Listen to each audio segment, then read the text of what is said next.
Congress party పైన నేను కూడా పోరాటం చేసిన సన్నాసి అని చెప్పేసి మరి మా కోమటిరెడ్డి వెంకటన్న చెప్తాను. 100కు 1 అంటే 1కి 100% మా వెంకటన్న చెప్పింది నిజం. కేసీఆర్ తెలంగాణ ఉద్యమం చేసినోడే, కోమటిరెడ్డి వెంకటరెడ్డి కూడా తెలంగాణ కోసం పోరాటం చేసినోడే. కాంగ్రెస్ లో మొదటి పేరు ఎవరిదైనా చెప్పాల్సి వస్తుంది తెలంగాణ ఉద్యమం అంటే ఖచ్చితంగా కోమటిరెడ్డి వెంకటరెడ్డి. ఇది నేను గతంలో చెప్పిన, గతంలో 4-5 సందర్భాలు చెప్పిన, మరొకసారి కూడా చెప్తాను. నల్లగొండ బిడ్డగా బాజాప్తా చెప్తా, నల్లగొండ జిల్లాలో కాంగ్రెస్ పార్టీలో ఉన్న నాయకులల్లా తొండికో మొండికో ఎందుకో ఏం కథో కానీ ఆమనిదార దీక్ష కూర్చున్న మునగాడు కోమటిరెడ్డి వెంకటరెడ్డి. దీంట్లో శశబిషలు లేవు, రాజకీయ లబ్ధి లేదు, ఇంకోటి లేదు. ఒకటి తెలంగాణ బిడ్డగా నిజం మాట్లాడతాను అంతే.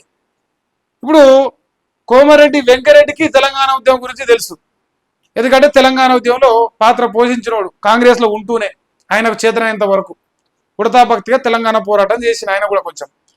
దానికి తోడు కేసీఆర్ కూడా తెలంగాణ పోరాటం చేసిండు. ఇప్పుడు వాళ్ళిద్దరు ఇప్పుడు జాతి పితలన్నా నమ్ముతాము, ఇలాంటి తెలంగాణ ముద్దు బిడ్డలన్నా నమ్ముతాము, తెలంగాణ కోసం పోరాటం చేసిన రాజకీయ నాయకులన్నా కీర్తిస్తాం. ఎట్లయినా సరే ఎన్ని లంగ పనులు చేసినా, ఎన్ని లత్కోరు పనులు చేసినా సరే తెలంగాణ అనే ఒక సెంటిమెంట్కి వచ్చినప్పుడు ఖచ్చితంగా కేసీఆర్ను కానీ కోమటిరెడ్డి వెంకటరెడ్డిని కానీ కీర్తిస్తాం.